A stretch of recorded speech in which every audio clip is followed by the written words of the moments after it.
Just a question. Will it cut at 40 minutes or it's like licensed Zoom? No, no, it's licensed. You Oh, okay, have okay, cool. all the time. Yeah, nice. Yeah, just yeah, okay. So yeah, welcome again, guys. We are happy to crack on with the session. Um, Today's outlines is, well, we already discussed it. The outlines is like we did already the welcomes and intros and all of this stuff. We will be discussing two trends. The first one is knowledge distillation. It's not something new, right? But it is something really like it's really powerful, especially in the LLM words. Specifically, we will be discussing two papers from NVIDIA and GenAI Trend 2, which is obviously like we all heard about all of the storm that hits everyone recently with the reinforcement learning models, reinforcement learning in LLM, which is kind of something now. Obviously, we've about RLHF and stuff. This is like new paradigm from DeepSeek.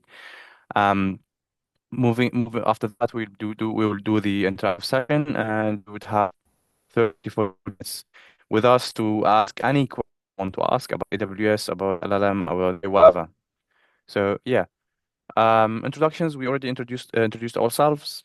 Khalil, we're fireman, AI engineer. Muhammad, 0 and 1. So basically, just like to give you guys an idea, zero and one, and correct me if I'm wrong, Muhammad. They operate in the kind of Middle East side of things, and Muhammad is the senior AI engineer there. I work for Firemines. We operate almost like mainly UK, but as I said, we are expanding to like Europe and stuff. And then I am the AI engineer here, so we are kind of the same role, same companies, but different regions. So Okay. that's why like we are kind of we are doing this sessions together. This is what make it interesting, actually. Yeah, yeah, exactly. Um, so yeah, the first trends. Actually, this I gave this like this talks in the pre like in other communities, and then I would like to just share it with you guys today. Why do we need efficient LLM? This is really like everyone like can go now to ChatGPT and Google Gemini or any kind of like LLM providers, and then start chatting with LLM, and then we are all fascinated by how quickly this technology is evolving and it is really fast. And then, although it has some like hallucination or whatever, but you can't ignore how good these models are. But at the same time, they are really expensive to run and really expensive to train. Um, and this is it can be like not accessible to everyone. Like not everyone can have the budget to train LLMs, or even if you wanna do your research or your like in your lab, if you don't have access to funding, it is really hard for you to actually compete. So there are some all of these stuff I mentioned, and usually when the company wants to release an LLM, they don't release one LLM, they release a series of LLM. For instance, Llama, they have the 405B parameters models version, and then they have the 70B version, and then they have the 8B, 7B, 3B, 1B. So all of these models, they are like a smaller version from the same architecture and th same innovation in that new paper, right? The problem is, what companies do is like they train each one of these from scratch. So they train the big model from scratch, and then they train the other one with less data, obviously, because there are some interesting research about how many tokens you should use in your training data in order to train 70B. Like if you want to train like half a million, sorry, 400B parameter, you have to get more data. So the question is, can we just train one massive LLM and from that distill and prune that one to get smaller versions?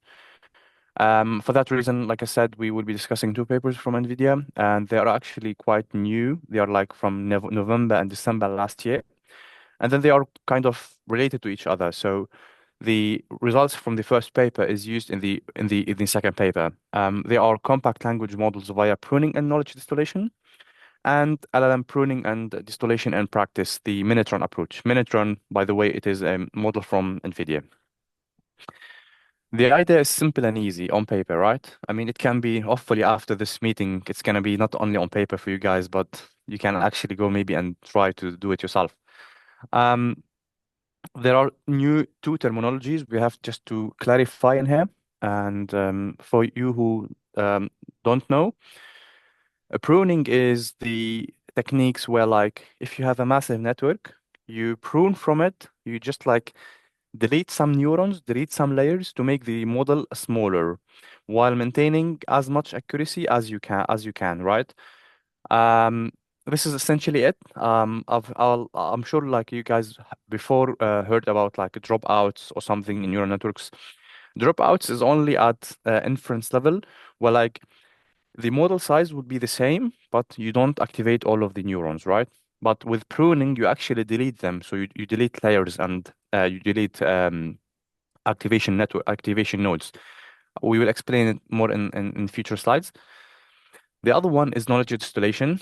Now, I'm sure for those of you at least who worked on an AI before, even before LLM, we had something called transfer learning. Now, essentially, transfer learning is like you have a massive network with massive data set. You train it for I don't know how much time, and like long time. You spend a lot of energy, like actual energy, for training the using the GPUs and actual people energy by time and salaries, whatever. And then after that, you will end up with a big model, and then you can use that model you can fine tune that model on a, like really specific tasks, right? The difference in this case, difference between knowledge distillation and transfer learning is in knowledge distillation, you train a big teacher model, but you end up with a student model that can mitigate the distribution of or the yes output distribution of the tokens from the teacher model. So essentially, you will teach student models that are much smaller, which and then they can be much lighter and less expensive to run and much faster. Um, So in every research paper or in every any researcher who wants to conduct a new research, there is a question they have to answer, like why they are doing this research, what's the end goal. In this case, the question from NVIDIA was, can we train one big model and obtain smaller models, more accurate maybe, more accurate obviously not from the big model, but from the other model that we train from scratch, through combination of weight pruning and retraining while only using a small fraction of the original data set. Um, and then I recall in the paper they mentioned that in order to do that, they wanted to train a massive networks and then with trillions of tokens in the original data set. And then they wanted to use 3% only on of the original data set tokens to fine tune and train the smaller model from the original one. Um, it was about like the paper was like about to get an empirical study to get the best takeaways and best practices for other researcher or companies to do that, so like they can achieve that goal without spending too much time and money to get families of models. For the pruning, there are two types of prunings, or more than that, I would say, but we will focus on the structured pruning because we have something called unstructured pruning. And they did like some experimentation along across multiple axes. For instance, they focused on the depth pruning and width pruning, which I will explain in a minute. Okay, the proposed approach, how they ended up with this, right? They start from the trained LLM, like they have massive LLM, like trillions of tokens in data set, compute power, engineers, research scientists, whatever. Train a model, I don't know for how many epochs. They get the final results. Good. One massive networks. Now they want to get the small one. They don't train it from scratch, as I said. They want to kind of come up with an loop of iterations where like they can prune it. So it's kind of a loop, as I said, like you can see on the image, right? They start by doing something called evaluate the importance of neurons. They rank them, they trim them, they distill knowledge, they repeat until they get the size of the model they are looking for. In other words, um, in the I will try to explain each points in more details. The estimate importance, how they do this is like there are some there are some techniques a researcher can use to get the activation-based importance, I would say, for each neuron or for each layers. They use something like complexity-based importance, block importance, a gradient and Taylor matrix importance. All of kind of stuff. I won't go through into details. You can look at it later, especially in the paper. I will link you to the original papers. They do this estimation, and then as you can see in the screen, they start by that, and then they rank them. So like you can see, embedding 4 is better than embedding 2 in this case, better than embedding 3, whatever. And they trim these embeddings using a small fraction. It is really important in this case to understand that if they want to get from 500 billion parameter token, models to a 70B one, they can't go straight from 400B to 70B. They have to do it over iterations. Like every time they have to trim 20 to 30% of that model. And how they do that by like doing the estimation importance, rank them, trim, and distall knowledge, and then they do the knowledge distillation to keep the restore the accuracy of the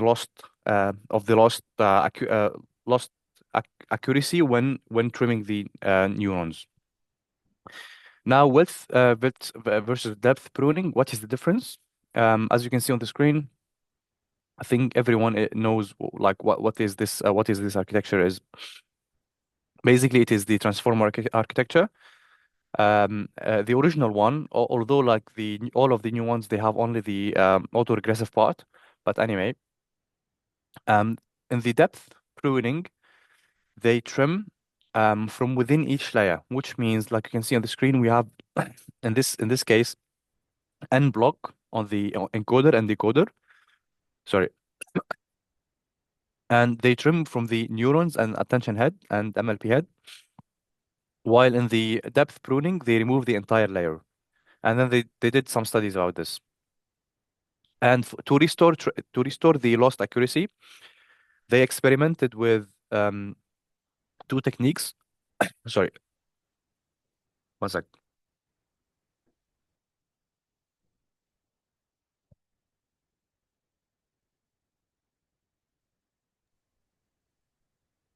The first one is the conventional training, and the second one is knowledge distillation. Now, the difference is um, in the conventional training, you would have a teacher model, you would have your input prompts. You run it through the big model, you get computation, and then you use this as an SFT, supervised data, to train the small model. While in the actual knowledge distillation, where you would have access to the actual model logits, you estimate they call it the KL divergence. So they calculate the difference in distribution between the logits from the input and output token, from the input logits and output and input logits from the teacher, and then input logits from the students. The results, they were quite impressive. The Nemetron 4 15B, which is one of the NVIDIA models, we got Minitron 8B and Minitron 4B from it.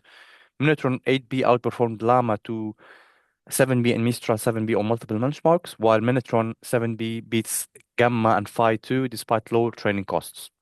You can see on the screen how, like, from Nemetron 3 8B, they came up with so 40% cheaper and 9% like better accurate models, while maintaining, like, better models, while maintaining cheap cost, I would say, to run it, and better, like, it is better on multiple benchmarks. Some of the takeaways that I won't go into like details of for each one, but for instance, to train like one of them to train one family of models, train the largest model and prune and distall it over iterations to get a smaller one. Others about like recommendation about the how you can calculate the importance of blocks and width and depth layers. Other one is like retrain exclusively with distillation loss using a KLD instead of conventional retrainings. Use logits only distillation when depth is introduced significantly. Prune a model closest to the target size. Perform lightweight retraining to stabilize the ranking of search pruning candidates, like I said, to retrain to restore accuracy. If the largest model is trained using multi-phase training strategy, it is best to prune and retrain the model obtained from the final stage of the training. This is some of the takeaways I would say from the first paper.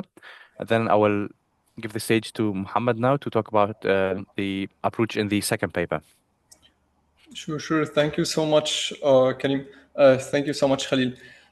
So yeah, basically, as Khalil was mentioning, like, guys, first, like, before I get into the next paper, I will recap it. I will open the space for if you have like any kind of question on this specific paper, and then we will continue to the next part.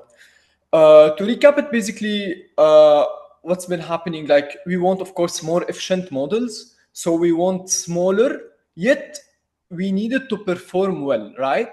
So NVIDIA's approach was like, okay, let's prune this in a structured way where we evaluate the weights and we evaluate the importance of neurons or layers.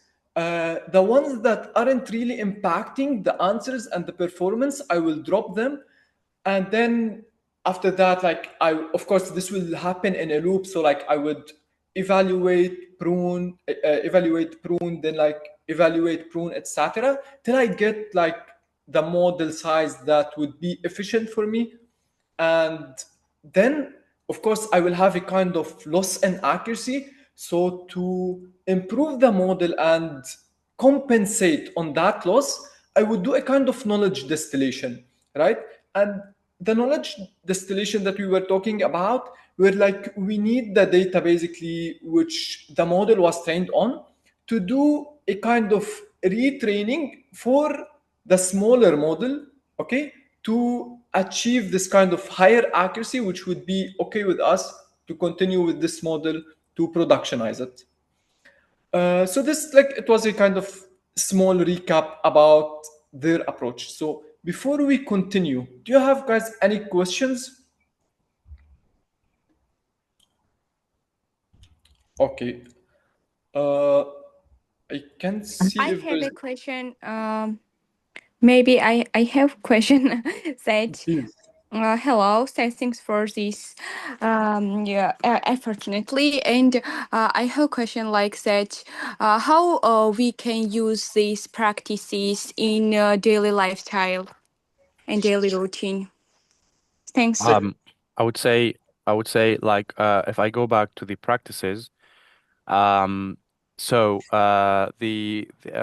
of all, if you want to prune a big model, you have to have access to the actual one, like actual open source model. And when you have access to that, you based on this first paper, you still need to have access to the original data set as well. Assuming you have access to this, and then assuming you have access to that, the pruning, how it happens is, like I said, you estimate the importance of each layers, uh, depth, width, pruning, whatever. You have to estimate all of the importance of each one of these, prune it using some like there are some like functions in PyTorch and whatever you can use to prune and like remove some heads from the multi-head attention or MLP, whatever, embedding layers, even vocabulary size. Sorry, not vocabulary size, the vocabulary like the training size, not the actual vocabulary size.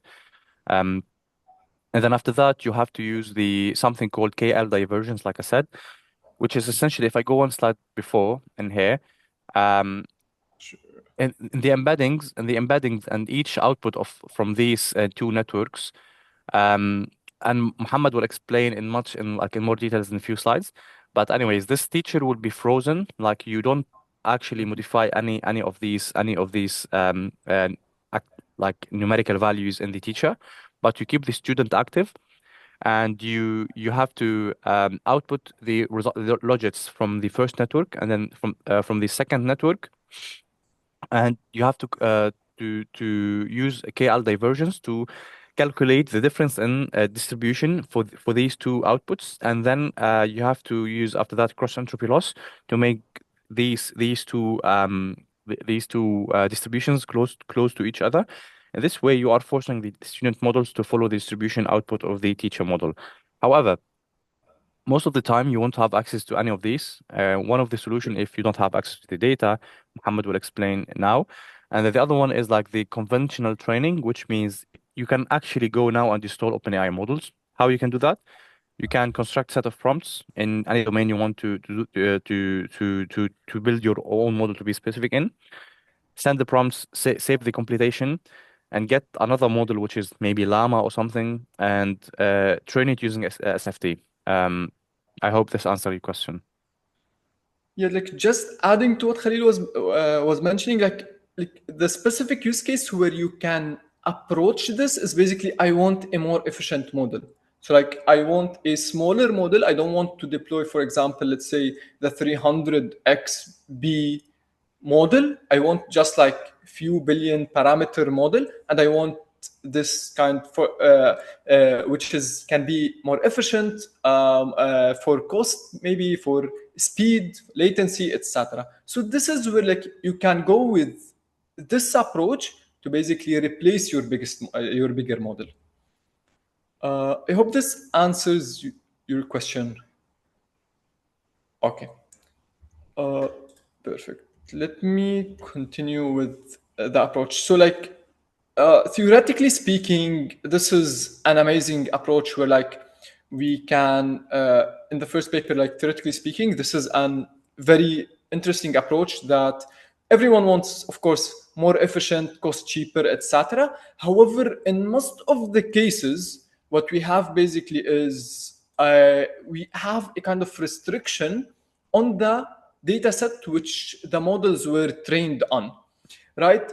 So the key challenge is we don't have this kind of data set. So within this paper, they have introduced like a novel phase, which is called the teacher correction phase. The teacher correction phase is basically a kind of lightweight fine-tuning step for the teacher model. Now, let's look on the architecture. Let's look on the high-level flow of how this is going to work. So first, we have a kind of pre-trained model, okay? We don't have access to their data. However, of course, we have the weights of the data, of the model. So let's look into, for example, Mistral Nemo 12B or the Llama 3.18B. And of course, we have different pre-trained models. The first step would be a kind of teacher correction, which is the main contribution of this, actually, of this paper.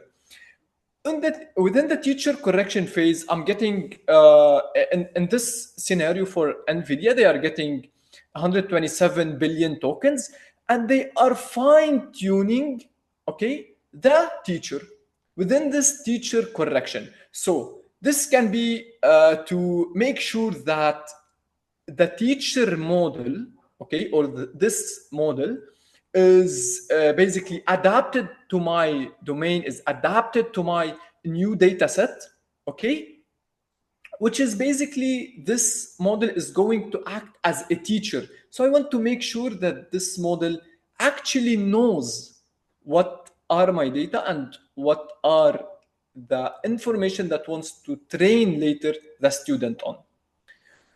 So once this model is fine-tuned and trained and retrained, actually, I will go with a kind of pruning.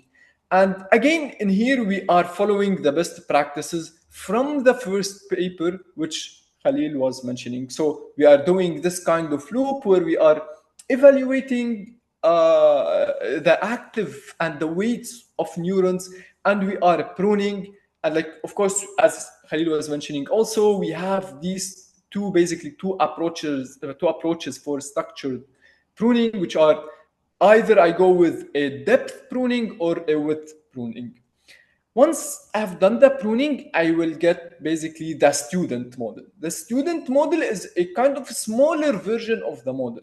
However, again, we will have a kind of drop in the accuracy and drop in the performance for the student model. Here where it comes and where I do the distillation, and here's where actually we are doing basically the teaching by the teacher for the smaller model, which is the student. So I'm doing this distillation to get finally a kind of small model which is fine-tuned and at some points matches or like very close to match the accuracy of the teacher. So this is basically the overall flow. Now, one question would be like, why teacher correction really matters? It's very important. Like, first, of course, we don't have access to the specific data that the teacher was trained on. So I'm not sure, like, the direct kind of distillation. If I want to directly do student to Minitron or to the actual model that I want to utilize can underperform, that's where like correcting on the first step of the teacher model is really important to improve at the end the final student accuracy. Okay. Now let's talk about the two main steps that we have while to train basically and to improve both models. First, about teacher correction, like as you can notice, like within the teacher correction, I still don't have a student, right? Because this model isn't pruned yet. I have my embedding layers, my transformer layers, my language model heads also all trainable. So I'm basically retraining almost all my architecture before getting the softmax and the logits at the final steps and final stages before the next token, basically prediction. So I'm training the teacher in here. After I'm done training with the teacher, I will prune it. Once I have the student, okay, let me use the laser point. So once I have this model, which the teacher pruned, okay, I will have a student model, okay? At this point, I will freeze basically the layers for the teacher, and I will keep the student model trainable. I will give an input tokens for both of them. Okay, the input tokens will go through the different layers, and finally it will be normalized using the softmax to have the logits. Once I have the logits, okay, from both, I need to minimize the difference. So the KL divergence is basically the statistical difference between the logits. Think about the logits as basically the representation of the tokens. So it's basically a vector from the teacher and another vector from the student. And I'm basically checking the difference, okay, the KL divergence, the statistical difference, and I'm trying to minimize this difference. And this way, when this is minimized, I'm pushing the student to basically mimic the behavior of the teacher and getting almost the same outputs from the teacher model and from the student model. Is it clear, guys? Because I guess this is like one of the main points behind the new concept of knowledge distillation.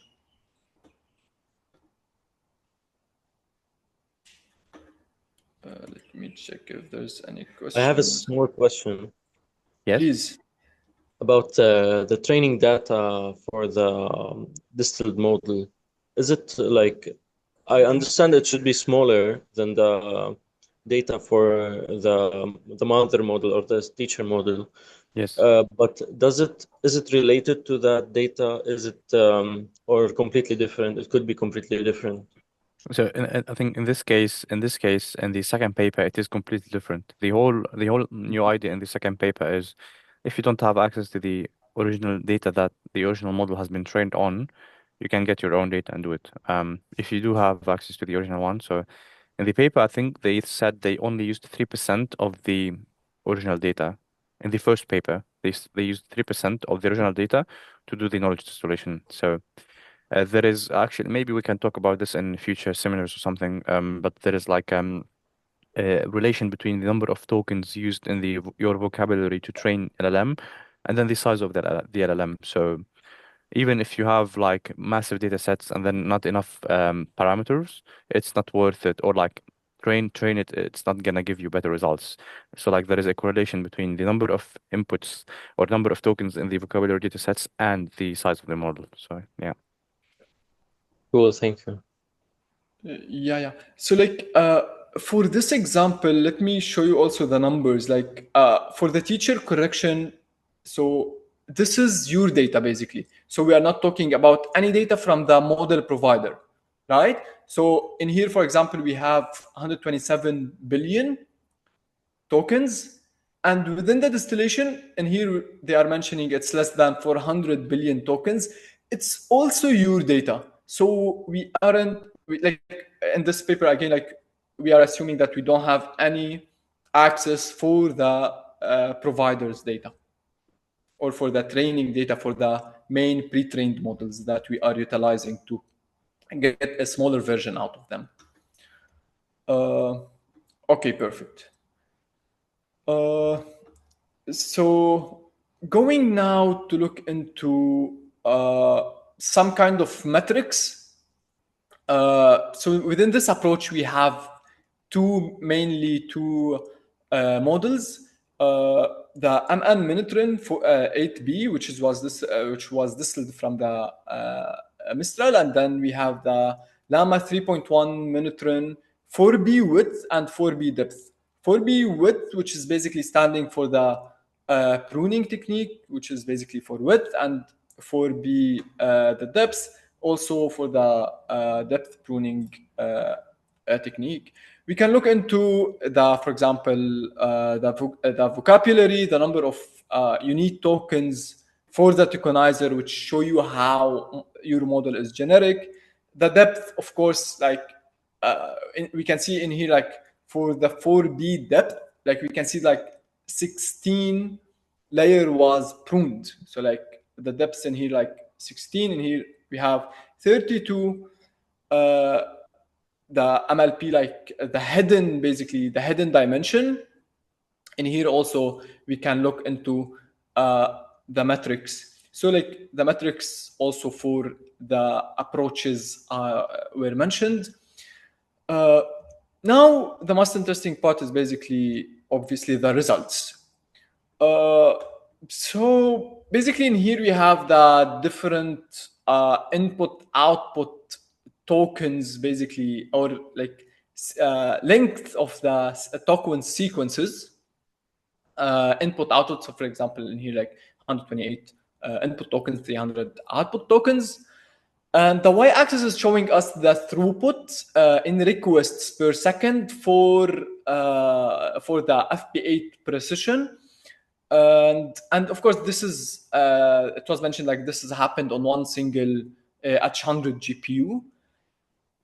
So we can see obviously how more efficient the pruned models are performing. So it's much more efficient to basically have a pruned model. And of course, when it comes to the depth, it's having a huge comparison. So, and here we have the Minitron 4B depth. It has like a huge improvement in terms of throughput and in terms of efficiency, mainly. And it's compared with the original Llama 3.1 8B, of course, on the different input-output sequences. And looking also to the actual results in terms of performance, when we say like pruning plus knowledge distillation, like, okay, at some points, like we may have a kind of knowledge drop. However, Minitron 8B outperformed the original model on some benchmarks. So it's not always that pruning plus, of course, knowledge distillation would have a less accuracy. On the contrary, we have seen that, and this paper proven that following this approach, you may have not only more efficient model, yet more accurate and better in improved model by pruning and by following, of course, knowledge distillation. Also for the Minitron 4B, it also achieves very strong results with only 940 billion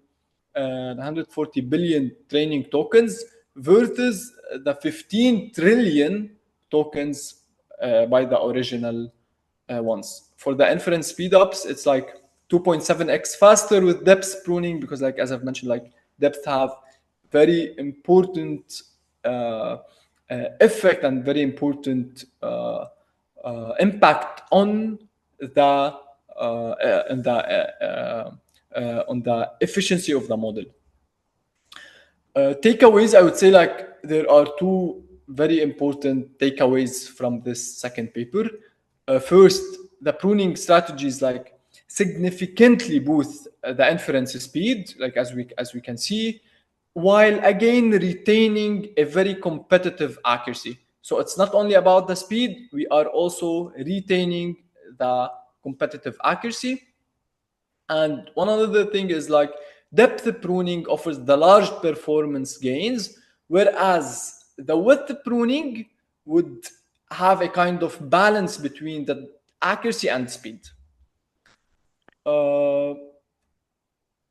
If you don't have, please guys, let me know if you have any questions. Otherwise, like we will go to a more also interesting topic, which is basically how DeepSeek taken this to the next level. Just you guys, can you see the screen with the graph? Yeah. Yeah. Yeah. Do you know, guys, what is FP8? Or do you have any idea what is FP8? Any? Float point, 8 bits. Yes, something. right. Yeah. So this is, which means like, you know, like in the numerical representation, we have FP floating point 32, 16, whatever. They try to maybe at inference time, when they because they want to boost the inference time latency, they want to minimize it. They use less representation for the tokens. We can talk about this like maybe in the future. We can talk about fine tuning LoRa, whatever. Anyways, any question, guys, before we jump into the next trends, which is, I'll say, the most exciting one.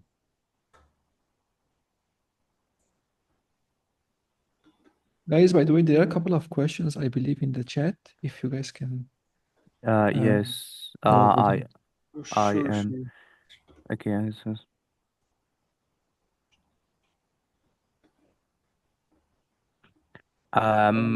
First question is the one that I can see is like with conventional training for distillation, don't they use self-supervision same as pre-training instead of supervised fine-tuning for restore lost accuracy? Well, they don't you well, like if I go back to the slide,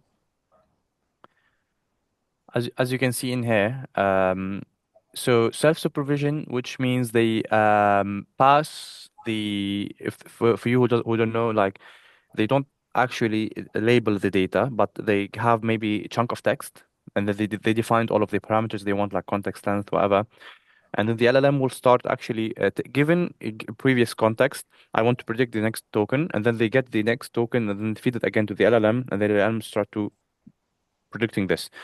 The As you mentioned, Zahir, in the conventional training, they use SFT, which is supervised fine tuning, where like they go to the teacher model, they prompt it, they get a response, and then they fine tune this model, smaller model on that. However, in this one, yes, they might not necessarily be using the like labeled data. Um, they just have input prompts, and the teacher model generates the output, and then at the same time, the student models generate the output, and they train that like we discussed. They force the student model to follow the same distribution of logits as the one from the teacher one. So there is no labeled data. So you can call it kind of self-supervision, yes. Um, are pruning results deterministics? If pruning is done by different people from different backgrounds, will it end up with a similar smaller models? Um, Obviously, LLM, they are far from being deterministics. You can't get any deterministics LLM, even if you set off the temperature, topi, whatever, to the minimal values to make, I don't know, force it to be deterministics. It's really hard to be deterministic. So I don't think when you say from different people from different background, I assume you are referring that different people from different background will use different data. So obviously it will be different. And then even if you train the same model for on the same data, you maybe get the same results on the benchmarks, but obviously the output will be far from deterministics. Um, and then by the way, for the context, guys, when we say not deterministics, which means if you go now to ChatGPT, send the same prompt twice in different screens, you will get different results. Like maybe the same context, like, but it's not the same actual output tokens. Do you think with increased model sizes and compute constraints, knowledge solution become a key to strategies for optimizing LLMs? I believe so. We are like uh, part of last year that we had a hype about SLM, which it is small language models, because not everyone has the like this technology is accessible. It should be accessible to everyone, and then it is currently accessible to literally everyone, and everyone can go to ChatGPT and work with it. Um, Only the hyperscalers and the big companies with and big startup with a lot of funds can actually train their own LLMs. But people like us, we are with minimal budget that we want to do something cool. You can just install from these models and have your own small models. And when we talk about like Llama 3B and something, using techniques such as LoRa and stuff, you can literally run this model on 24 gigabyte GPU RAM. So, which is, to be fair, not expensive if you have like business settings, so it's not expensive. Um, so yeah, Like the for people would, specific scenarios, like and actual real case scenarios, like I would say, like definitely this is very promising yeah, kind of technique to have again, like very cheap, very efficient, and easy to go models. yeah, but obviously it won't help us with getting AGI. Just for the context. And Yeah. I took in similar things to pruning settings with the meeting. Okay. Okay, cool. Let's jump to Yes. the Let's jump to the other one. Yes. yeah. So we will be discussing the second trend. Obviously, like all of you heard about what happened like a few weeks ago with DeepSeek's when using reinforcement learning again in the AI words and for the complex reasoning and just like to take a step back, we know like for instance in 2012 we had AlexNet for like AlexNet was one of the main, I would say, breakpoints in the AI words, because in the AlexNet they used the GPUs to accelerate the training of neural networks. Before that, GPUs were like primarily used for gamings and stuff. So, but with AlexNet, they proved that using CUDA and have access to the kernel of the GPUs, they made the matrix multiplication much easier and stuff. And I'm talking about this because the next hope in the AI world is when we all saw that how AlphaGo beats the champion, the Japanese world champion in Go game. And actually, I have like, let me show you guys. I have actual Go game in here. It's really hard because the output it's not the distribution of the outputs is really huge. And DeepMind, they used reinforcement learning to actually train a massive networks to beat that guy. And after that, we had the transformer, and then people like kind of forgot about reinforcement learning for a bit, and we used RLHF. But now with this, it's like the reinforcement learning is back on the scene. We are currently like we can actually use it directly with LLM, and then I'll explain in a bit.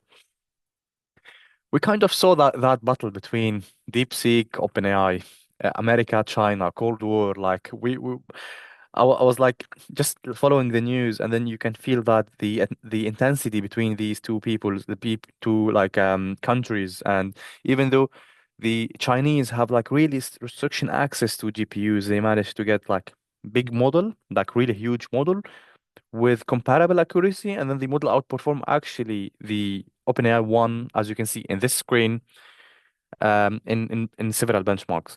Now benchmarks they are like a way to evaluate LLMs, I would say. And when a new provider or anyone wants to develop a new LLM, they finish training and then they evaluate that. Like they evaluate the models across different benchmarks. That there are some benchmarks, as we can see on the screen. One is related to like software engineering's SWE bench verified. One is related to math. One is MMLUs like general knowledge. Code forces, software engineering again, whatever.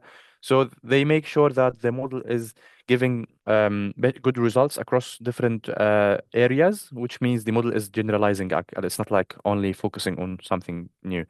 DeepSeek came up with actually two models, DeepSeek R10 and DeepSeek R1. So now most of us we just like first heard about DeepSeek R1, but actually there is one behind the scene called R10, which is the zero version or alpha version or whatever you want to call it of that model.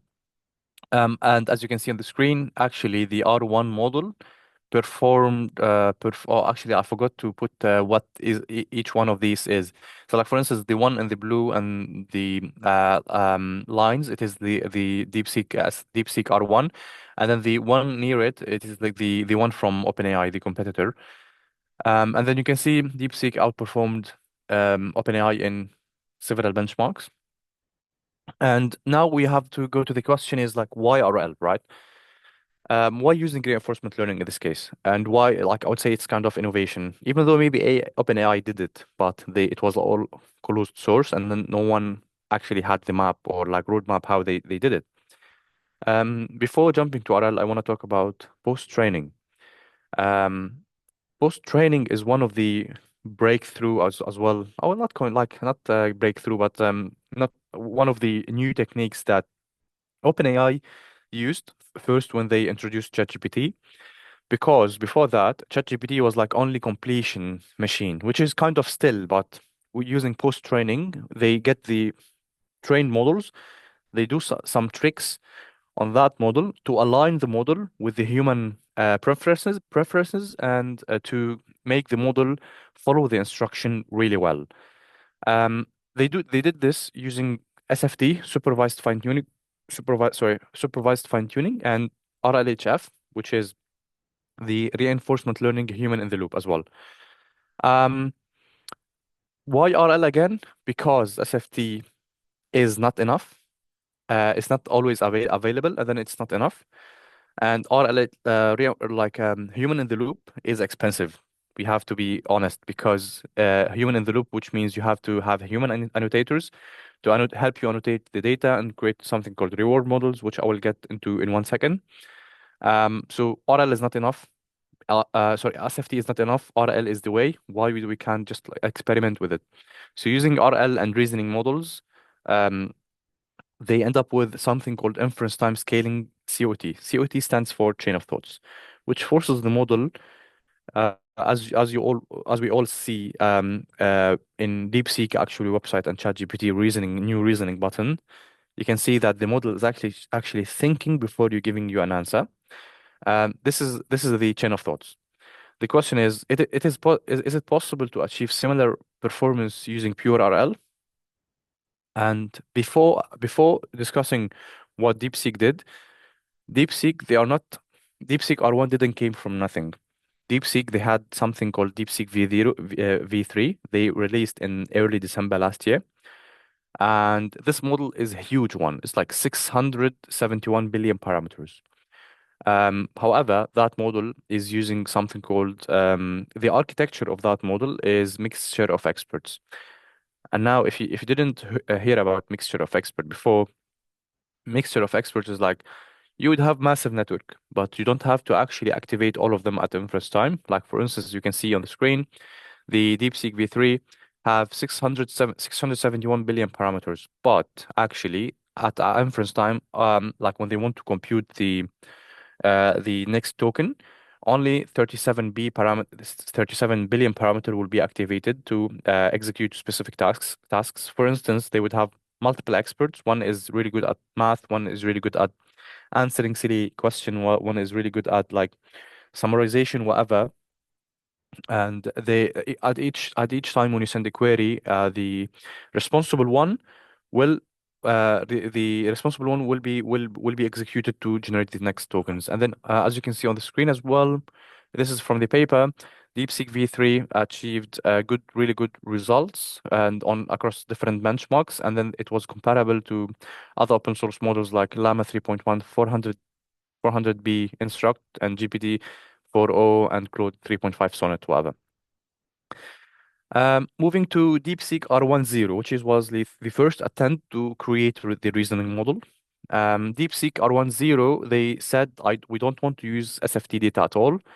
We just want to do large-scale reinforcement learning. And again, SFT means supervised fine-tune training. You can see we do the SFT by providing prompts and computation, and we train the LLM to actually, given that prompts, I want you to predict these tokens given this computation. It is really kind of like really known way to fine-tune LLM nowadays. The key in here is using something called GRPO, which stands for Group Relative Policy Optimization. Let's take a step back to talk about the reinforcement learning in the context of LLM. In I think 2021 or 2022, we saw the huge revolution of GPT and ChatGPT to be specific. Well, like they find a way to align the model to follow the instruction again and to be aligned with the human preferences. They did this by training something called reward model. So as you can see, we have the prompt. Obviously, they start with the supervised tuning from the base LLM to the supervised fine tuning model. And then after that, the supervised fine-tuning model will generate two answers or multiple answers, depends to the same prompts. And then there would be one person that annotates this. So he would say like, answer one is better than answer two, whatever. We train a reward model in the future, and that model will given two answers will tell you which one given a output from the LLM will give you it if it was a good or not. The step three is following something called to optimize the policy. So when you send a prompt and you get an answer, the reward model will say this is wrong. You should not do this. So the policy will be optimized based on the output from the reward model. And this approach is called the PPO, which stands for parity proxy optimization. It is actually a paper from DeepMind that has been used even before LLMs in reinforcement learning before. This is in a nutshell RLHF. Moving again to GRPO, and again, don't worry about the scary math in here. It's actually really simple, but I won't go through details in here. But actually, what's happening behind the scene is for every prompt they send it to the by the way, they started with DeepSeek V3 model as a base model from their end to produce the DeepSeek R10. For every question or prompts, they sampled G outputs, which means from O1 to OG. And then given an old policy they start with, this is the policy as you can see on the screen. This like scale equation is the actual policy. They optimize to get a new policy based on a reward model. This is kind of it, I would say for now. You don't have to know more than that. This is how the LLM is like trying to learn by itself by optimizing the policy that is being used to generate the output. So no human intervention at all at this stage. The only thing is like they provided the data sets. They provided the reasoning questions, right? Like solve me this equation of math or something. This is the only input for the models. Now for the actual construction of the training data sets, as I said, They had input questions from different areas, maybe engineering tasks, coding tasks, math tasks, whatever. Like they had lists. Like I don't think they mentioned what is the exact data that they used. But anyways, they constructed the prompts in following this templates. A conversation between user and assistant. The user asks a question and the assistant solve it. The assistant first thinks about the reasoning process in the mind and then provides the user with the answer. The reasoning process and the answer is encapsulated within think tag and answer tags, respectively. And then at the end, they put the actual, as you can see on the screen in the red, they put the actual output. Sorry, they put the actual input question, and then they say assistant, and then this is the assistant turn to answer the question. So given a set of prompts, they just like replace the prompt in the red with the actual question, and then they end up with inputs for the all of the DeepSeek models. Now talking about the actual reward models. So like because in reinforcement learning, we want to push the machine to perform or to give us um, the data that or the output that we want based on reward. So like in generally speaking, in reinforcement learning, you reward the machine to do something, and then you give it some like a +1 if the model does something good, and the -1 if the model does something bad. And then the model with the policy, they will learn to avoid doing something that is bad. A reward in this case, it was about the actual accuracy. They did this, but like they would have the math question, for instance, and then they would have the answer, right? And then at the end, if the model got the answer correct, there's maybe this is +1. If the model followed the format, which means they put the thinking within the think tag and the answers within the answer tags, this is another +1. So they are optimizing the model to actually give good answers and to put it in the right format. This is in a nutshell as well. Some of the results from DeepSeek R10, as you can see on this on the left hand side, after like while they are training it for like the accumulated steps, you can see how the accuracy of the model is increasing with time with training steps, and then it reached a place where like they it surpasses the accuracy of O1 models. And then by the way, guys, when you see pass at one, this is a matrix used in the benchmarks, which means the model will at least like pass at one, like let's say, because when they want to generate an answer for a question, they generate multiple answers, like I said. At least one of these answers is correct. This one measures so like and this one measures the correctness across multiple attempts. The other one is const at 16, or you can see 64 in the future as well.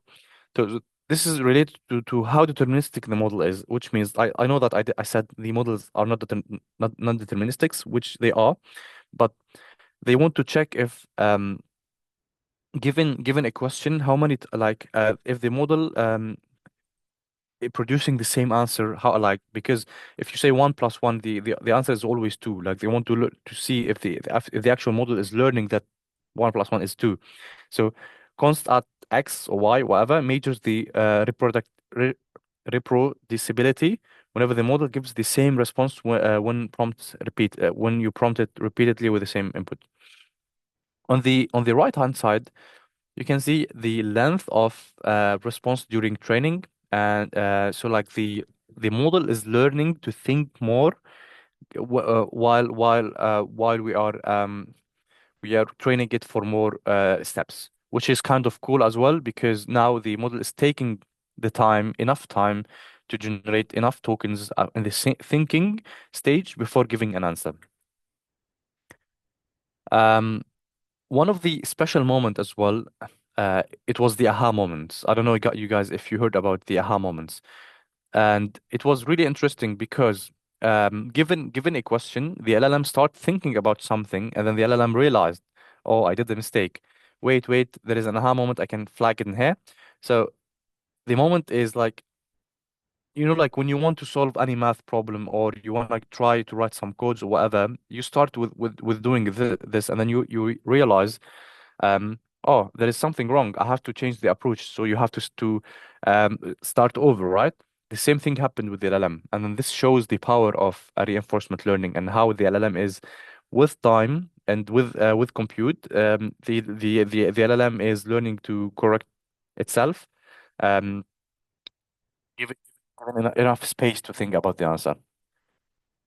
Um, Now, results and problem, because as I said, DeepSeek R1, it came like with R1 and R10. Now, although R10, it was, I would say, good at different benchmarks. Like it was comparable to almost to OpenAI O1, but it has some problems like not readable outputs and mixing languages for some reasons. I don't know why, if you ask me. Like the DeepSeek R1 was like mixing Chinese and English in the thinking, and the actual output for the thinking, it wasn't readable for a human. So like actually, if you wanna go and ask the model um to solve a math problem for you, the actual output is not readable. But it's kind of getting the answer right.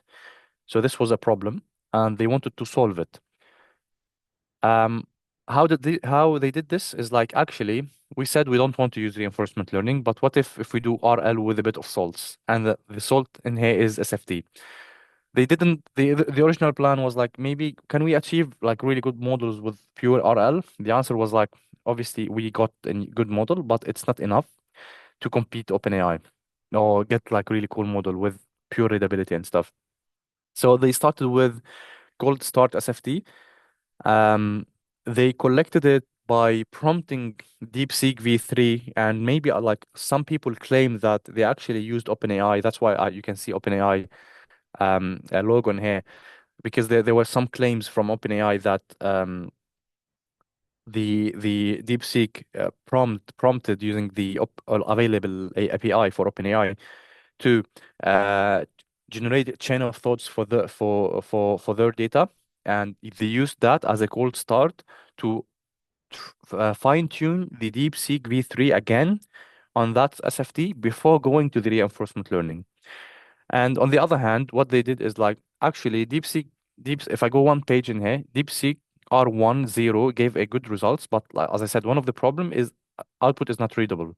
So they processed the DeepSeek R10 output to make it readable, and they ended up with a new data sets, and they split it into two. One is reasoning data, almost 600,000 examples, and non-reasoning data, which was 200K, and they fine-tuned that models for two epochs, and then they did the RL again.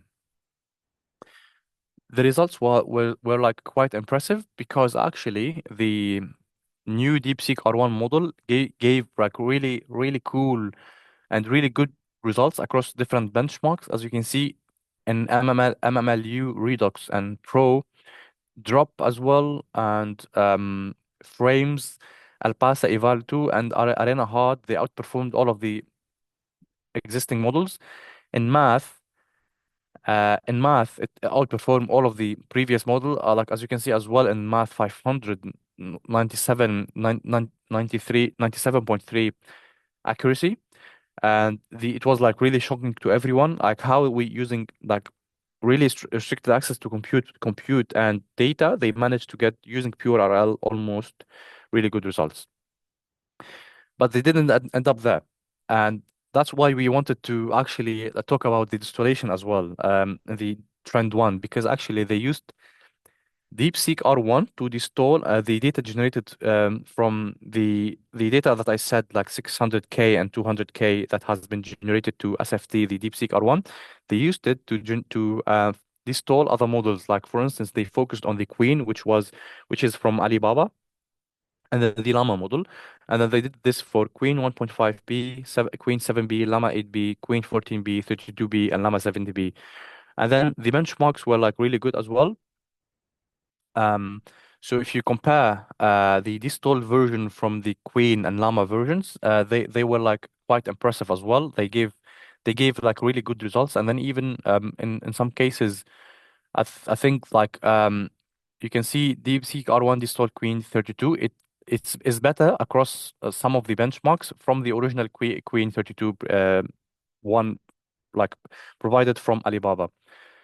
Another really cool experiment they did is they said, oh, okay, while we are doing now distillation from the data we got from our reinforcement learning plus SFT data. They said maybe we can try to do reinforcement learning on the original Queen and Llama models without doing the RL. And the results were like quite, I would say, shocking, I would say, because the distilled one outperformed the one with RL only. So you can see Queen 32 preview and then DeepSeek R10 Queen 32 and DeepSeek R1 distilled Queen 32. The one that has been distilled using the data provided from DeepSeek R1 and DeepSeek V3, they outperformed the RL1 from the original one. And finally, I would say I wanna I found this really cool diagram on X, previously Twitter, for someone who was like, this is actually explain everything I said in really nice diagram where like they started with the DeepSeek V3 base model, the mixture of experts that they have. And there are two ways. Like first they tried with the normal RL and then GRPO rule-based rewarding accuracy and formatting. They end up with DeepSeek R10. They didn't like the results because, as I said, it was mixing languages and the thinking wasn't readable. So what they did is like they came up with a cold start data, K samples, a long chain of thoughts. They did supervised fine tuning, and they did the reinforcement learning reasoning plus they added a new rule to optimize for, which was the consistency reward to make the model consistent, which means if you ask the question in English, they force the model, they reward the model to answer only in English. If the input is in Chinese, they rewarded the model to answer only in Chinese. They ended up with something called DeepSeek V3 base, which has the CFT and reinforcement learning with the reasonings, and they created new data sets from that model, and then they used the DeepSeek V3 as a judge, which is the original one. So they used the DeepSeek V3 one on multiple occasions, and then they used again the DeepSeek V3 plus a chain of thought prompting to generate non-reasoning data. And then when I say non-reasoning data is like when you say hello to the model doesn't have to think about hello, right? So like you have to put some non-reasoning data, but obviously because it is reasoning model, they put more reasoning data. So they end up with 800K samples. They fine-tuned the original DeepSeek V3 on two epochs, and then after that they did the RL again, and then they ended up with DeepSeek R1. At the same time, they used the combined SFT data, which is the 800K samples, to distill the other models that I was talking about for two epochs as well, and then they ended up with the distilled version from Queen and LLM and Llama ones. And I would say this is it for today. I would say this is the resources which are basically the papers that from NVIDIA we discussed, me and Muhammad, and then the original DeepSeek V3 paper and the paper for DeepSeek R1. Like we got everything we need from there. It's like all the resources are from the papers. Feel free to go and read them. I would say I really encourage that. And thank you for listening today. Any questions? I think we have some questions in the chat.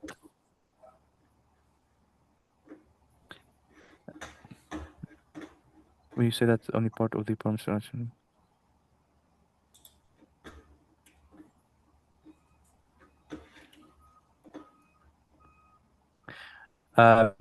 Definitely, Zahir, like the mixture, one of the advantage of in the mixture of expert is using less computational power. Then yes.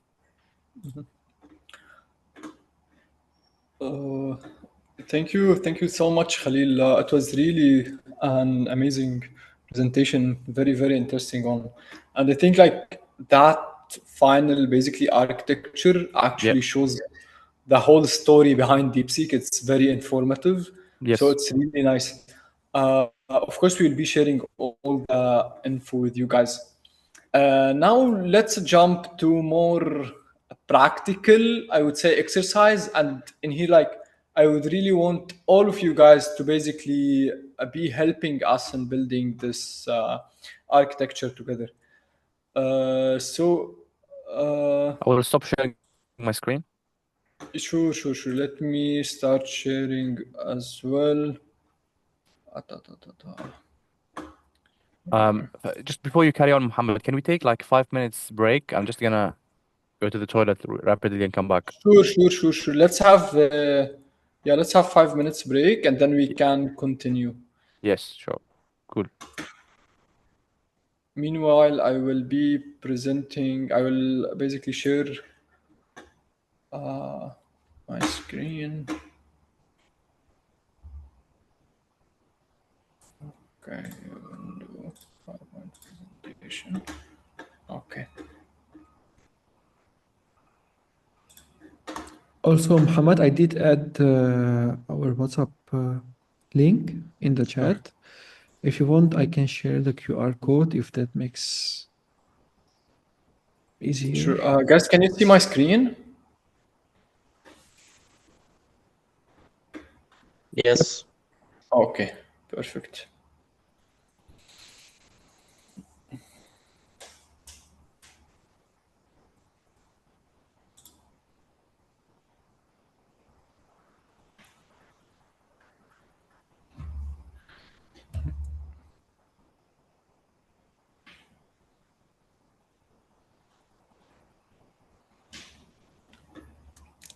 We have with us actually a solution architect, AWS solution architect. So, hey, Hendrik, you're gonna be evaluating us today. We're gonna be looking into this use case together, hopefully.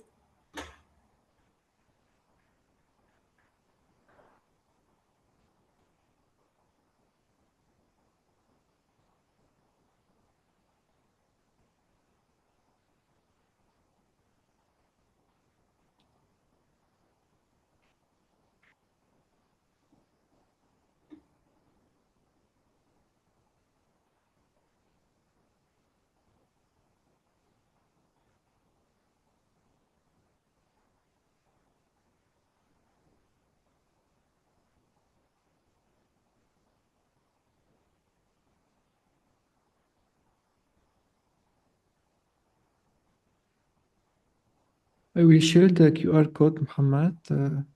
I guess we can have multiple shared screens. Let me try. You can see my screen for the WhatsApp group. Yes. All right. So yeah, just keep it here like a couple of seconds. Then I will stop sharing.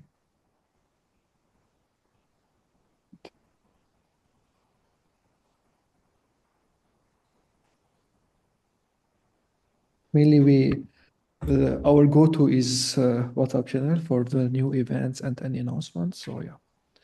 All right, now let me stop sharing. Yeah.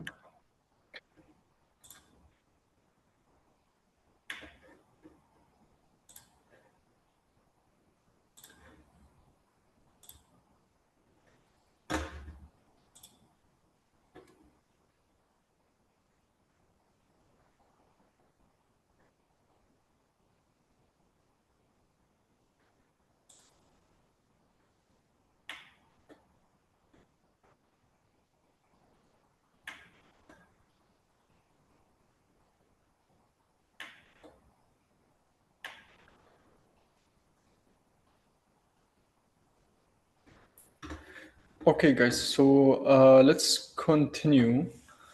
Do you want to stop sharing your QR code? Yeah, already I stopped. Yeah. Okay, perfect.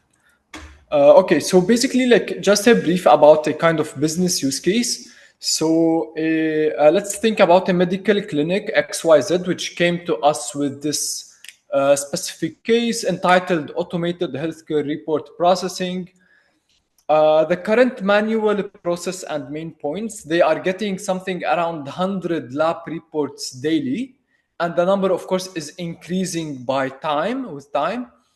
And each admin, so they have this kind of manual administrative work, which is estimated by 1 hour per report to basically read and analyze the report, extract key data and enter it to a CRM, which is being used by the medical clinic, and then they draft, this admin drafts and send an email with the results and next step to each customer for each report.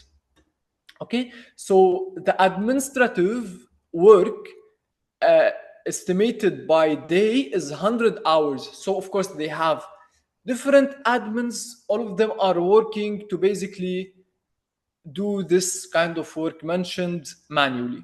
So of course there are specific issues like high operational costs, high risk of manual errors, delayed response time for patients, there are several delays, etc. Guys, any questions about the business use case? Is it clear for all of us? And what solution we are trying to develop the architecture for?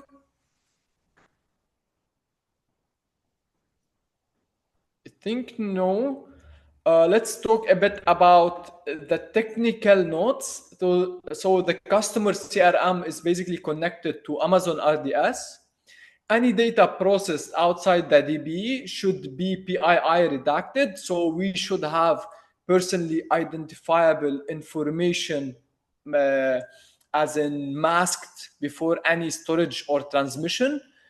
We should have encryption at rest and in transit, like making sure that the system is secure and ensuring compliance.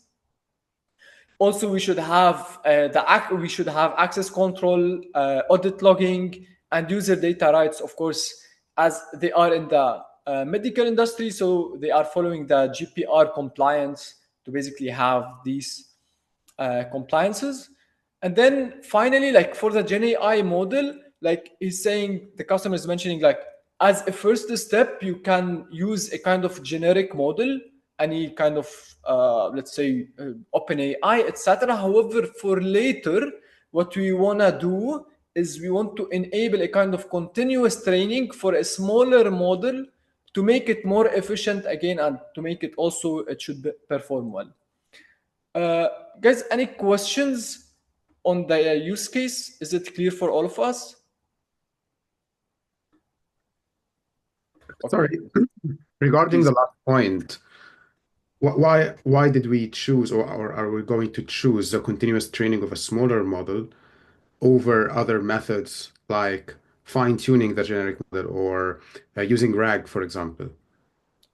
So it's like the requirement is basically I want to have a kind of cheaper and a more efficient in the future resource, right? RAG would make this step a kind of I'm still using the same model, so it's not cheaper, and even like I'm introducing a knowledge base, which make it even like more expensive for the customer, right? I see. Yeah. So when using RAG, which means you want to do searching, but we're not essentially doing searching in here. We are like extracting information from in every single individual report. So RAG is not the good solution in here. And then, as Muhammad said, to make it cheaper, we want to continuous fine-tune models in the future, smaller ones. No, we are not like looking into kind of relative context to make our generation. We are only looking on the report itself. Okay. Okay, perfect. Thank you. Let's now share my share screen, entire screen. Let's share my entire screen.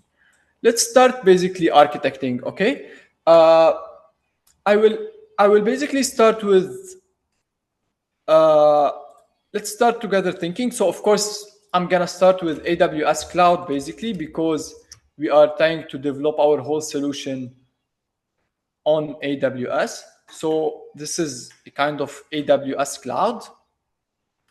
I will also just like get the admins which will basically continuously being uploading the reports. So in here, they are uploading the reports. Okay, guys, now you need to think with me. First, I need to have a kind of web application, right? And what do you think this web application should include? So Like let's say I'm doing a kind of static website on AWS. What would be the best practices? if you have now a like website, like how to deploy it on AWS, what kind of services do you want to use for that? Do you have anything in mind?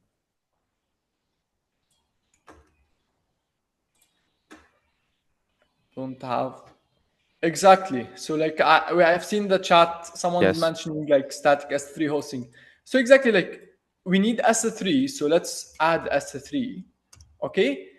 And what would make this website cached and faster for retrieval? What Not service on sure. AWS you can use to EC2. EC2 is another like approach. However, like for static content, it would make like much. It was make it easier. Exactly, Khaldun. So we have also CDN? CloudFront is being mentioned. So like I'm gonna get CloudFront to basically add it beside the S3, where this will act as our main web application, which is again like will give a kind of user interface for the admins to upload the reports. Okay. Just to answer the Jabin question is like EC2 and stuff. Where mainly when we say here like static websites, even if you're using technologies like and libraries like React and stuff, we are actually you will be rendering all of the content in the customer side and the client side. So for us, they are static. They are static files. So using EC2, it's not a good idea in here, I would say. So you actually build your API independently and then um get the S3 static things, cheap stuff to be deployed on S3. So yeah, Yeah, sorry, I've missed the EC2 one. And as for the Elastic Cache like, would more be like for the basically structured data to cache it, not like for the websites, etc. Okay, perfect. Okay, now let's think about the security and the. Uh, I want to authenticate. I want to upload reports to basically using this web application to S3. I want roles for these different admins to basically do this work.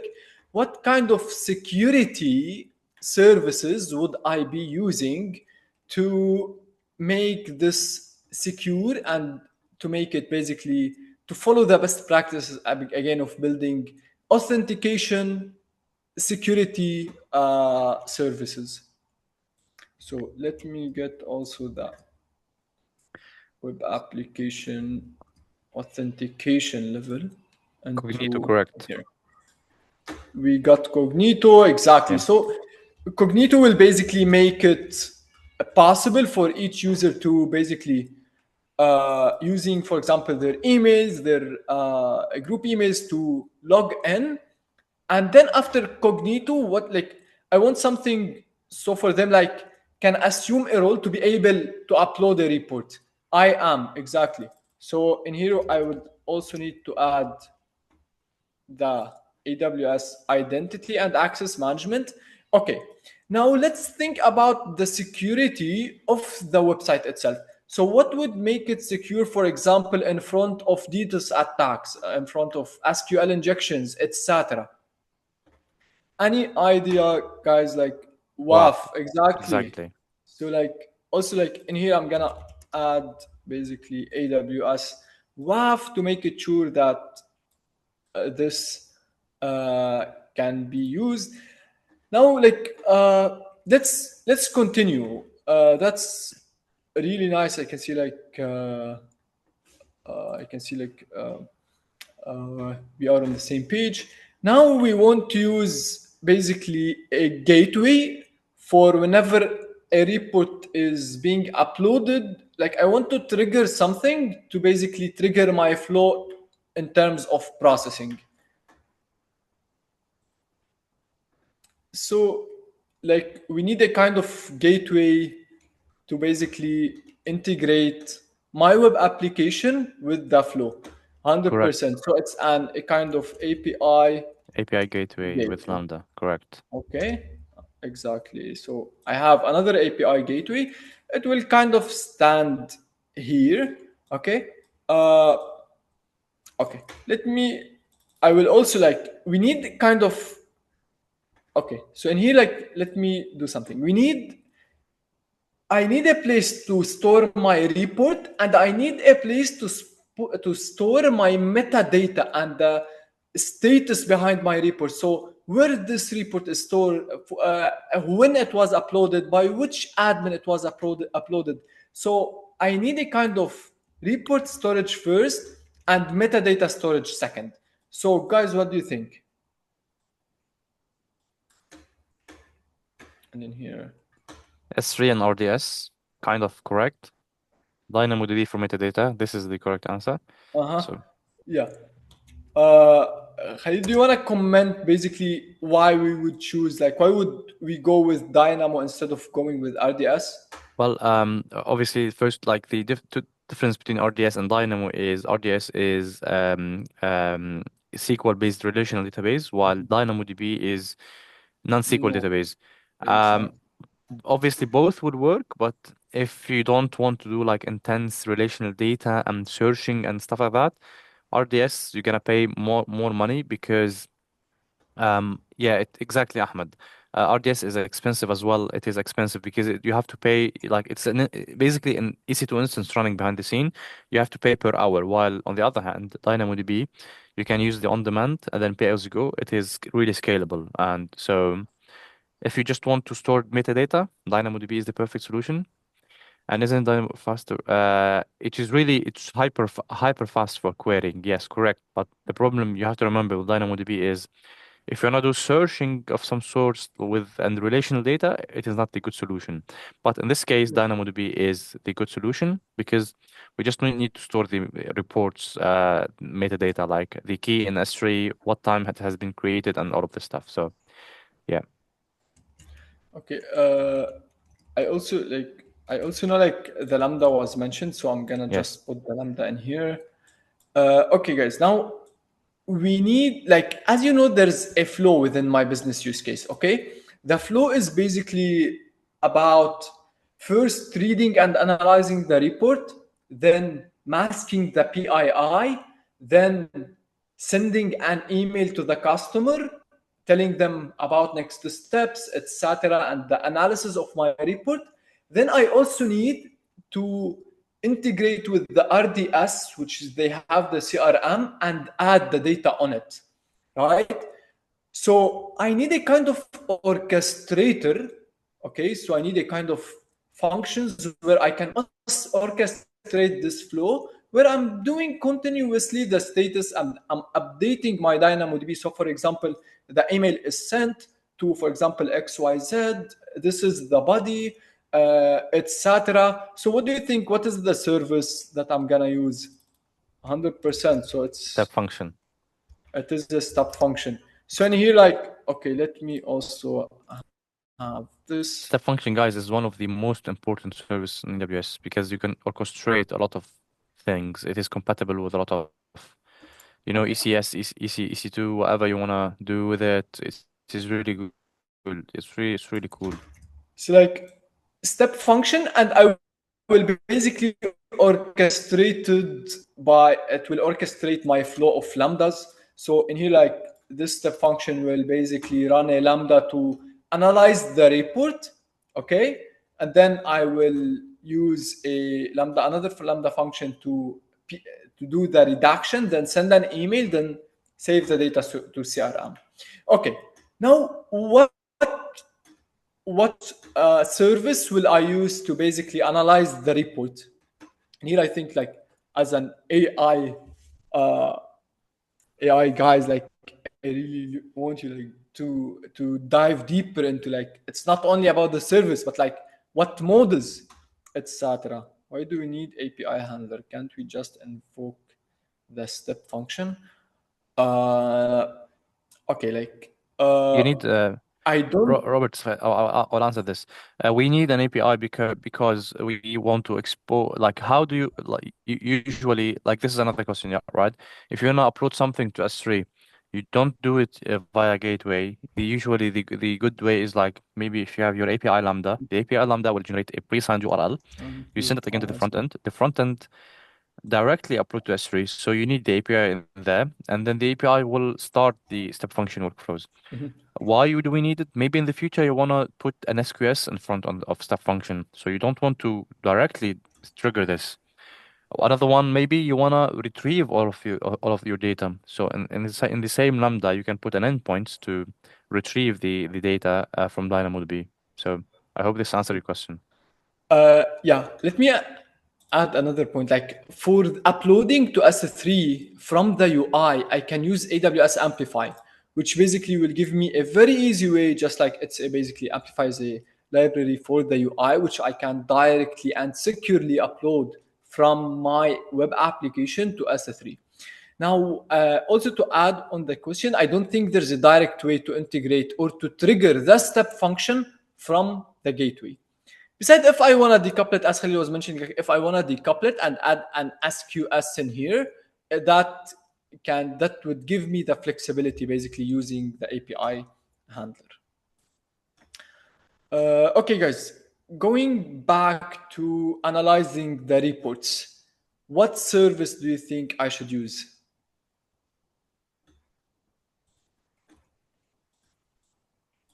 Before PII, we are just Massey is one of the SageMaker, but SageMaker is we don't have data trained, so like we don't have an actual model. So when I use Ready one, GenAI one specifically, so Bedrock correct, Glue nope, Bedrock, exactly. Bedrock. Bedrock is the Glue is correct answer. basically an ETL service, like it's mainly for processing the data. So Glue wouldn't be idle to analyze reports, but the correct answer is Bedrock, basically. Okay. Yes. Now, what's Amazon Bedrock? Amazon Bedrock is a service which give me access to different models from different models providers. So, for example, we were talking about Meta Llamas, we were talking about Mistral, we were talking about Claude, etc. From one place, which is Amazon Bedrock, I can reach all of these different models. So the AI service in here for the analytics, for reading this kind of PDF, for example, and returning me the text which shows analytics, would be Amazon Bedrock. Okay, let me ask you a question in here, guys. What models do you think I should use?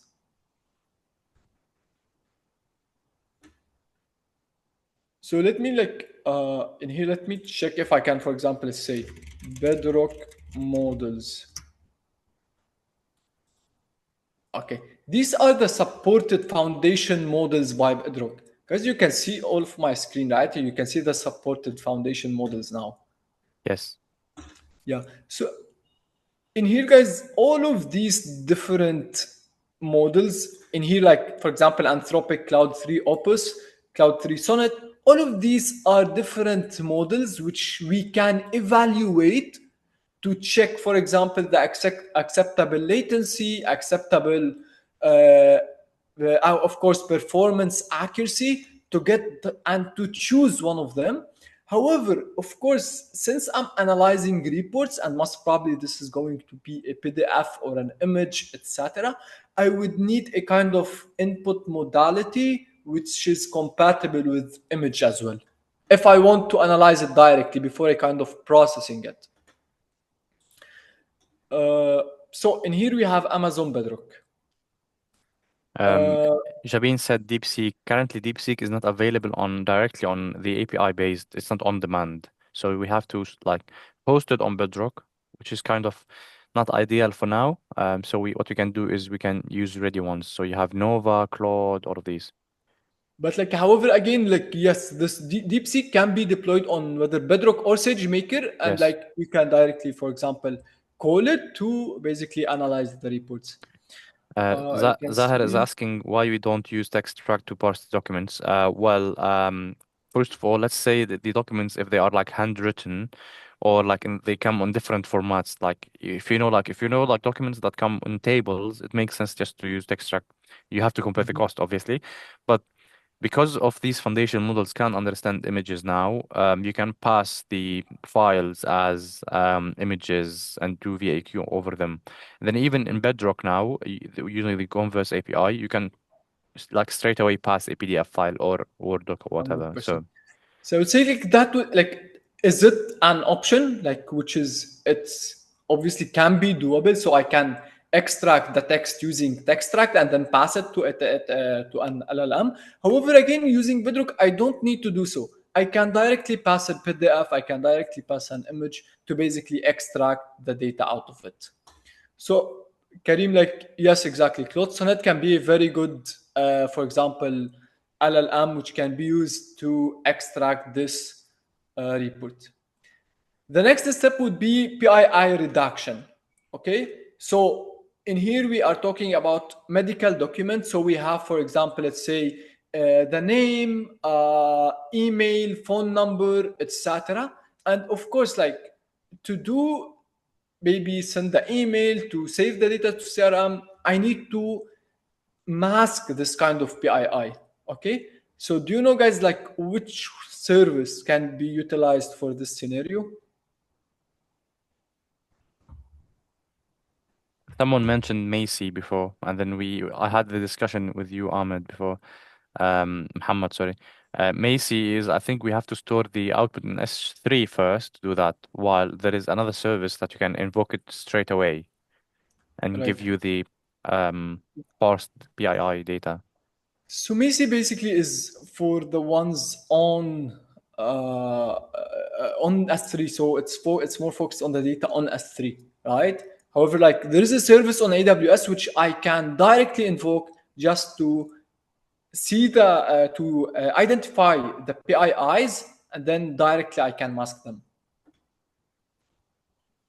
Okay, so I'm gonna tell you the answer, guys. It's comprehend. So using Amazon Comprehend, I can directly, yes, comprehend. So using comprehend, it's basically comprehend is very powerful NLP service, and I can basically directly invoke it to identify again the PII and mask them. Another thing is basically that I should do is I should send my report and my analysis with the next steps to the email of the customer, okay, of the medical center. So how can I send the email? Which service would allow me to send the email? SES, Yes. 100%. SNS is not ideal in here because SNS works with topics, and then you don't want to create a topic for each user. So SES is the correct answer. So in here, I also have the SCS. And finally, I need to basically save my data to CRM. So I can directly, as we have mentioned, like we have RDS database, and I need to connect to this RDS basically from this Lambda directly. I can connect and I can write the query to insert whatever data is needed to the RDS.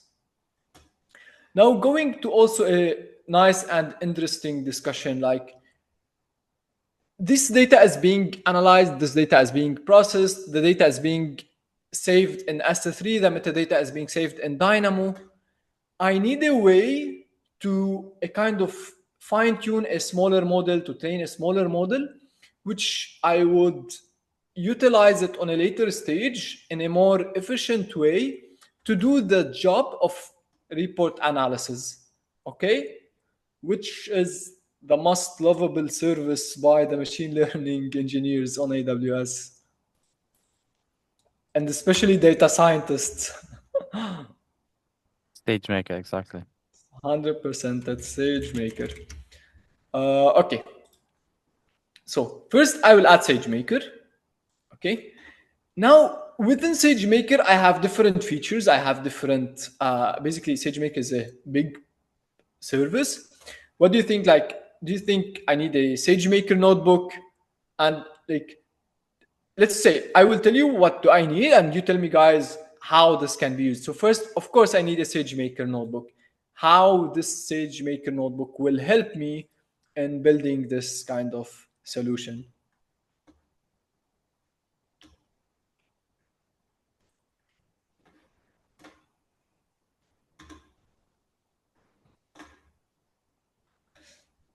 Okay.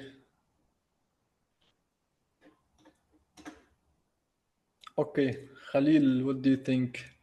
Yeah, so Would you SageMaker summarize? notebook is really good to do experimentations. So you do all of your experimentation in that notebook, and then after that you can replicate that in a training jobs or something, which Okay. Ahmed is now selecting. Ahmed, sorry. 100%. So like SageMaker notebook is basically a place to experiment, to play with the code, to check the data, do EDA maybe. So like it's not basically a place where I actually run that training unless I'm experimenting. Like where I'm actually running the training is basically I have a training job that I can customize and I can basically uh, choose based on what I have experimented within the notebook. So within the notebook, I run the experimentation, I clean the code for training, and then I can do not only training, even like if I needed, for example, a kind of also processing job, okay, and then a kind of training job in a I can orchestrate it using SageMaker pipelines, and I can do a kind of continuous training. Okay, one other point is to mention, basically when I train a model, I get a trained model, which is registered in the model registry. However, to utilize the model, I need to deploy it as an inference endpoint. So I get the model, and finally, when I'm happy with the performance and I'm happy with the evaluations, I would push the SageMaker model into deployment with inference endpoint. Okay.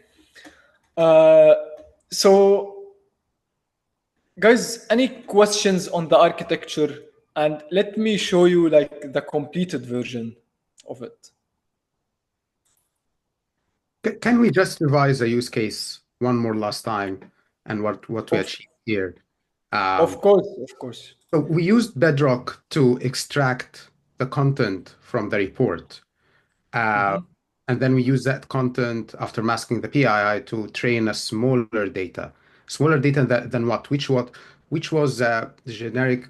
So instead of using generic model and fine-tuning a big model, we are training a smaller LLM model, open source one, using SageMaker after extracting the content.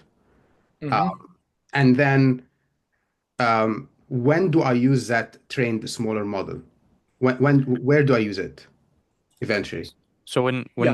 when you like you start, because you don't like at the beginning you wouldn't have training data to train your LLM, so you start with Bedrock, and then you save all of the input and computations, and after a while, maybe after 1 month, if you are like processing 100 documents a day, you will end up with 100 times 30 documents, and so you'd have enough data to fine tune your own LLM to be specific at these tasks.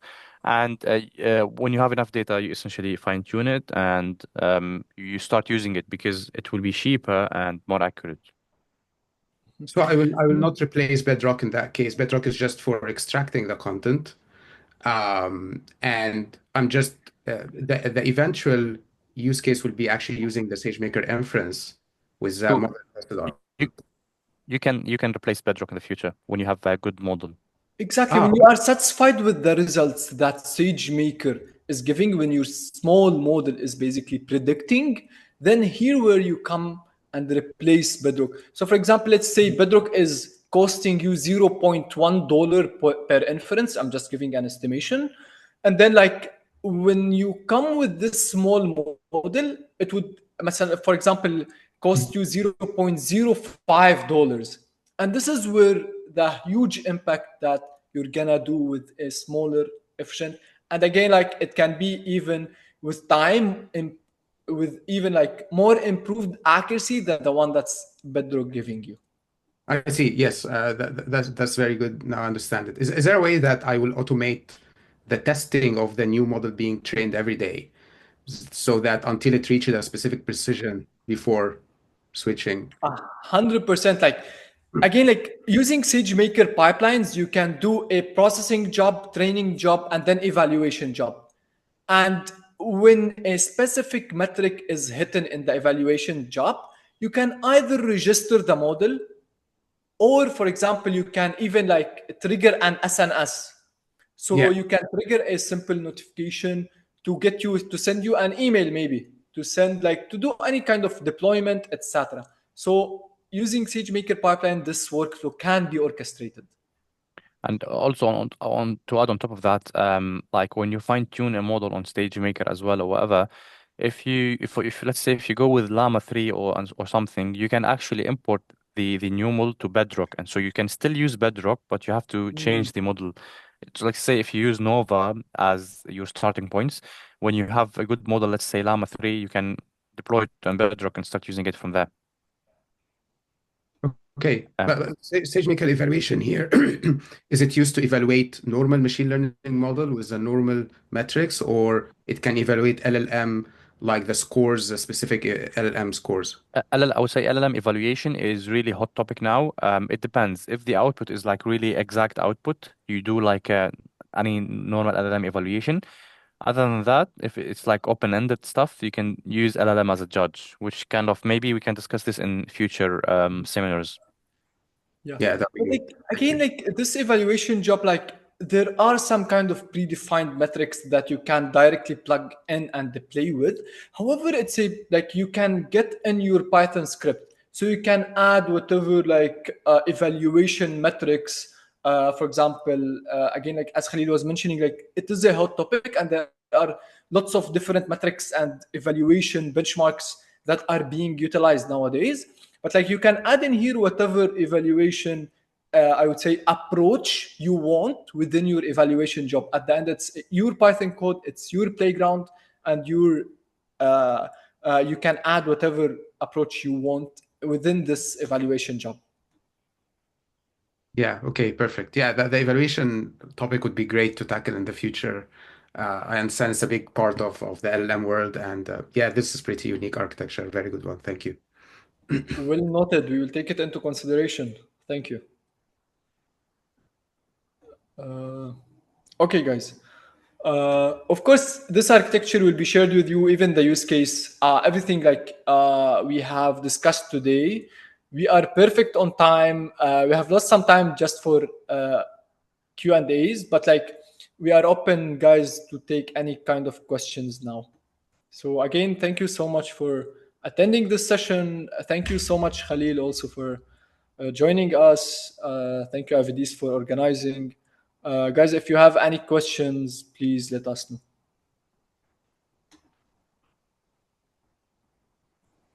We're gonna upload maybe the recording on YouTube so everyone can have access to it. Yeah, sure. Thank you again, guys. Thank you, Khalil. Thank you, Muhammad. It was Thank you so very much for nice this great session. session. Thank you, everyone.